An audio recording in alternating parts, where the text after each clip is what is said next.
Bienvenidas y bienvenidos. En esta cápsula vamos a asociar algunos conceptos de comunicaciones más tradicionales, no inalámbricas, para tener una visión un poquito más sistémica de lo que son los efectos del canal de comunicaciones en un enlace inalámbrico.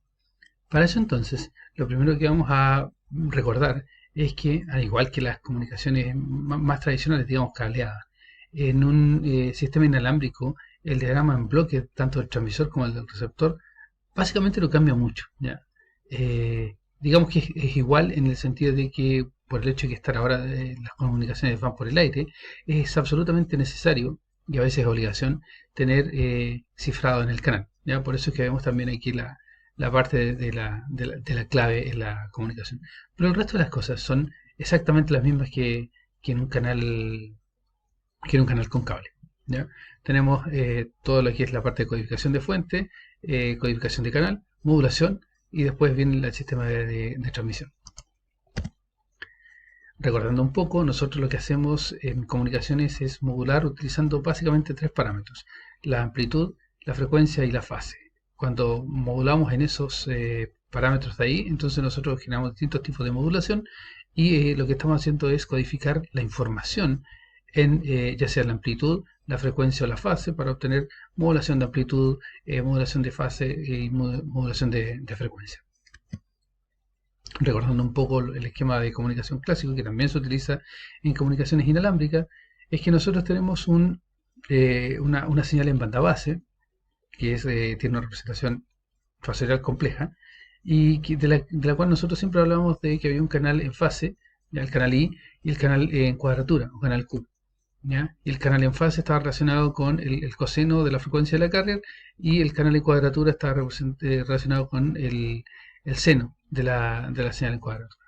Y nosotros esta señal en banda base es la que nosotros después, perdón, la señal en banda base está acá, en la señal, la componente en fase en cuadratura, y esta señal en fase o componente en fase en cuadratura, que es la compleja, nosotros la modulamos por un coseno y un seno de fase negativa, y tomamos la parte real, ¿cierto?, de esto, y es lo que transmitimos al medio físico, en este caso al aire, ¿ya? Hablamos de la envolvente compleja de esta señal, y la envolvente compleja de esta señal no es nada más que nuestra representación en banda base. ¿Ya? Estos son conceptos que manejamos de comunicaciones digitales y de otros cursos como eso. De ahí entonces que si nosotros podemos, por ejemplo, queremos hacer modulación de, en este caso, 4 símbolos distintos, una modulación de amplitud me genera modulaciones de amplitudes distintas, 4. Una modulación de fase me genera una igual amplitud, pero fases distintas, lo que tiene un efecto en la energía promedio. Y con la modulación en frecuencia nosotros utilizamos frecuencias distintas, amplitudes iguales, y eso lo vemos en la fase, porque hay cambios de fase, ¿ya? Y en esos cambios de fase nosotros, es la pendiente en realidad, es la variación en la fase, es donde vemos los cambios en frecuencia, y ahí es donde nosotros entendemos que estamos en una modulación de frecuencia. Si nos vamos a un ejemplo tradicional, por ejemplo, si usamos la modulación de amplitud, entonces tenemos aquí al principio que los bits entran a una función de mapping. Por ejemplo, aquí pasamos del código binario típico al código Gray. Tenemos nuestra modulación PAM acá, y a partir de nuestra modulación PAM nosotros generamos la representación en paso abajo. Esa representación paso abajo, o la envolvente, en la que nosotros después modulamos con la exponencial, y esto lo enviamos al medio físico, ¿ya? Eso es lo que enviamos como, como señal de radio. Pero cuando hacemos la modulación PAM, la hacemos en banda base, nosotros podemos usar distintos pulsos, ¿ya?, para poder adecuarnos a las características del canal. En general hablamos de banda base cuando se ocupa un pulso cuadrado como ese, que tiene un largo de bits, o y un largo de símbolos, dependiendo de qué le estemos enviando. Y hablamos de otros tipos de pulsos como este de acá, que es un coseno alzado, que nos permite mejorar la eficiencia espectral. Cuando hablamos de estas representaciones de señales, entonces nosotros en general las representábamos en nuestros diagramas de representación en espacio de señales, ¿ya? Y por ejemplo, hablábamos del caso binario, representábamos una señal, aquí en el libro no entiendo por qué lo hacen en este eje, porque tradicionalmente se hace en el eje de acá, en el eje en fase. Entonces, nosotros hablamos de la representación, en este caso binaria, de estos símbolos en el componente en fase, y nosotros después buscamos un detector asociado. ¿Ya? Este, por ejemplo, típicamente se asocia al 1, y este típicamente se asocia al 0, pero este está en este eje y este también está en este eje de acá. ¿Ya? Si hacemos eso, entonces, por ejemplo, lo que vemos acá es que esta es la señal en banda base. Ahí están los distintos cambios de amplitud cuando usamos como pulse shaper el pulso rectangular. Vamos a ver que la señal de radio entonces lo que hace es cambiar bruscamente, en estos casos de acá, cambia bruscamente su amplitud. ¿Ya? En este caso, si veníamos así, se cambió la amplitud, veníamos negativo, se cambió a positivo, y tenemos estos cambios abruptos. Eso hace que si nosotros empezamos a analizar el concepto de eficiencia espectral, que no es nada más que la cantidad de bits, símbolos, dependiendo de lo que estemos modulando, bits o símbolos por segundo y por unidad y por hertz.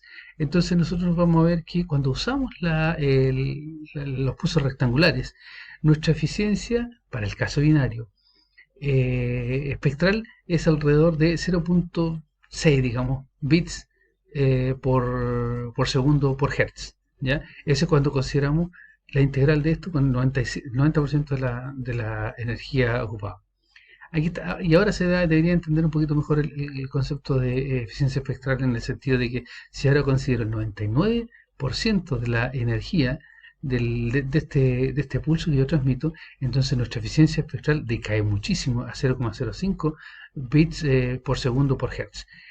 En el fondo lo que estamos diciendo es, yo quiero enviar un pulso, ¿ya? Yo quiero enviar una señal que sea lo más angosta posible en frecuencia, para que yo ocupe la menor cantidad de ancho banda de mi canal, ¿ya? Entonces, debería ser más o menos directo de entender de que si la señal que yo quiero transmitir en banda base es esta, me genera una señal modulada de esta naturaleza, contiene estos cambios muy abruptos en frecuencia, estos cambios muy abruptos, en amplitud, estos cambios muy abruptos en amplitud necesariamente me van a generar spectral leakage y voy a tener un mayor componente espectral. Por eso es que si usamos, por ejemplo, el coseno alzado, ¿ya? En este caso un coseno alzado con un factor de caída de 0,5, hay distintos factores de caída para hacer esto, lo que obtenemos en banda base es esta señal, que es muchísimo más suave que esta señal que está acá, que cuando usamos pulsos cuadrados rectangulares, ¿ya? Y la señal de radio tiene esta forma, ¿ya? Que es distinta a esta de acá. O sea, al hacer eso, lo que empezamos a ver es que que tiene la misma representación en el espacio de señal, lo que empezamos a ver es que el espectro del coseno alzado que tenemos ahí es de esta naturaleza, lo que nos da una eficiencia espectral de prácticamente 1 bit por segundo por hertz cuando consideramos el 90% de la energía, ¿ya? Bueno, hasta ahí, digámoslo. Y cuando consideramos el 99% de energía, esto igual decae a 0.79 bits por segundo por hertz, pero esto es simplemente porque nosotros estamos utilizando una modulación binaria, ¿ya? ¿Por qué? Y lo vemos aquí claramente, porque aquí el spectral leakage que yo tengo es básicamente cero, ¿ya? No tengo estas componentes acá, al otro lado, que es más energía que yo estoy usando en la componente de frecuencia, en este caso está la frecuencia normalizada. Si ahora, por ejemplo, nos cambiamos de modulación a una modulación más compleja, ¿ya? Una PSK de cuatro símbolos, en este caso aquí está modulado de nuevo con pulsos rectangulares, ¿ya? Si vemos esta modulación de 4 símbolos con pulsos rectangulares, ahora vemos que, de nuevo, la eficiencia espectral es más de un bit en este caso, ¿ya? Cuando consideramos el 90% de la energía, y cuando consideramos el 99% de la energía, entonces la eficiencia espectral es de 0.1 bit por segundo por hertz, y esto de nuevo es por el efecto de usar pulsos rectangulares y hacer el pulse. Entonces, la moraleja aquí en esta parte es que nosotros sabemos que el espectro es un bien nacional de uso público, es muy escaso, ya tenemos que ocuparlo bien, y lo que yo voy a tratar de buscar es de alguna manera reducir la eficiencia, aumentar la eficiencia espectral, y eso significa adecuarme al canal, cosa de colocar un pulso que no tenga mucho leakage, que no tenga mucho componente espectral hacia los costados, porque eso me va a hacer que yo esté ocupando más ancho banda del necesario, ¿ya? Ahora, otra parte que nosotros vimos en cursos como comunicaciones digitales tiene que ver con la recepción de los receptores óptimos en presencia de ruido aditivo en este caso del tipo gaussiano blanco. En estos casos, si nosotros transmitíamos señales, aunque sea un pulso cuadrado como esta, ¿ya?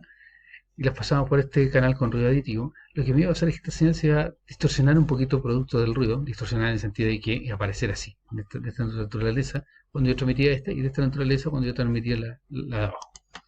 Entonces, cuando yo la recibo, ¿ya? Viene la pregunta de, bueno, ¿cómo hacerlo? La pregunta podría ser, o se puede responder de manera simple, de la siguiente manera.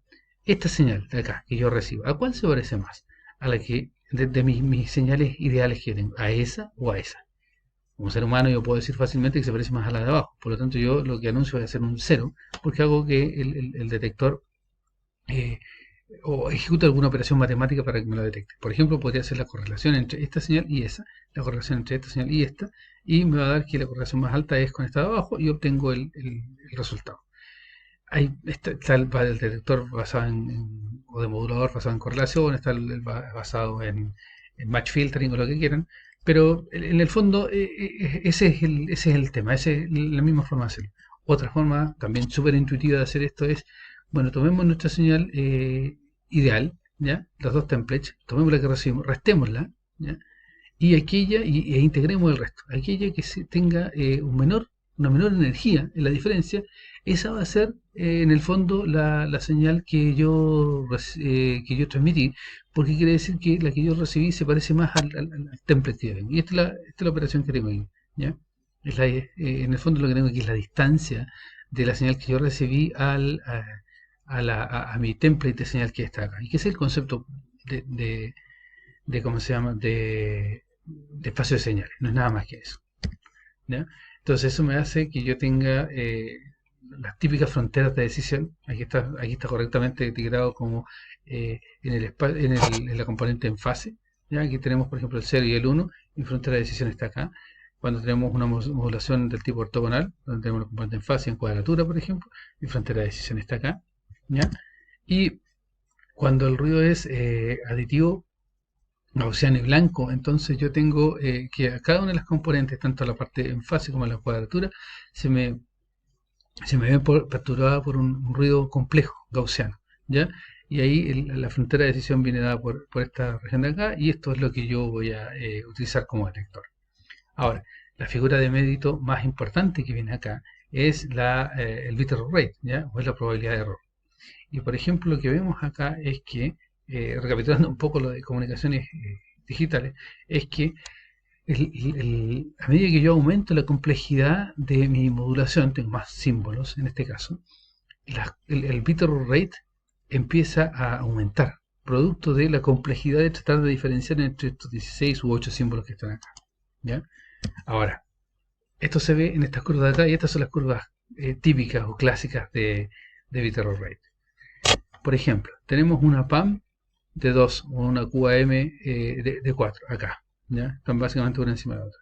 ¿Qué es lo que vemos de estas curvas? Aquí está la PSK de 8 y la QAM de 6. Lo que vemos es que, por ejemplo, para una misma razón señala ruido, que es este término de acá abajo, para una misma razón señala ruido, la PAM 2 y la QAM 4 tienen un bit error rate, ¿ya? Una tasa de error de alrededor de 10, digamos 10 elevado a menos 3, ¿ya? O si queremos los miramos acá. Para un bit error rate de 10 elevado a menos 3, yo necesito una razón señalar ruido de 6 y algo, ¿ya? De vez, para la PAM2 y la QM4.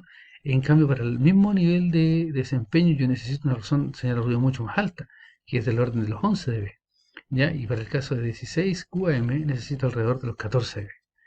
Entonces, esto es lo que quiere decir estas curvas, es que en estos casos voy a tener un mejor bit error rate, en los casos mientras esté más abajo, ¿cierto? De las otras curvas, y esto es producto de la cantidad de símbolos de modulación que tengo. Ahora, esto es en presencia de ruido aditivo. Todos los canales que nosotros vimos en comunicaciones, para comunicaciones inalámbricas, lo que ellos presentaban era atenuación. Entonces, al presentar atenuación, ¿ya? Nosotros estamos agregando un factor multiplicativo a este efecto de acá. Nosotros tenemos esta señal y la multiplicamos por un factor acá que atenúa y después le agregamos el ruido. Pero peor de todo es que ese factor de atenuación además es random. Entonces, lo que ocurre es que Nosotros si bajamos, o sea, si calculamos estas curvas y hacemos todo el análisis de desempeño, vamos a ver que, a diferencia de lo que teníamos aquí, ¿ya? Donde, por ejemplo, yo en 10 dB, ¿ya? Yo caigo con el error más o menos una 10 elevado a 5 veces, ¿ya? Atenúo el error con 10 dB, yo atenúo el error en 10 elevado a 5 veces. Ahora con los mismos 10 dB de aumento de la resolución del ruido, voy a obtener una ganancia de solamente 10 veces, ¿ya? Voy a reducir la probabilidad de error en 10 veces. Ese es el efecto neto de la atenuación, en este caso la atenuación Rayleigh comparado con el ruido aditivo. Eso es lo que nos hace ver que el problema es súper serio, ¿ya? El problema es súper complicado y es el precio a pagar por no utilizar un cable, una guía de nuestras ondas electromagnéticas que nosotros vamos a transmitir en el medio.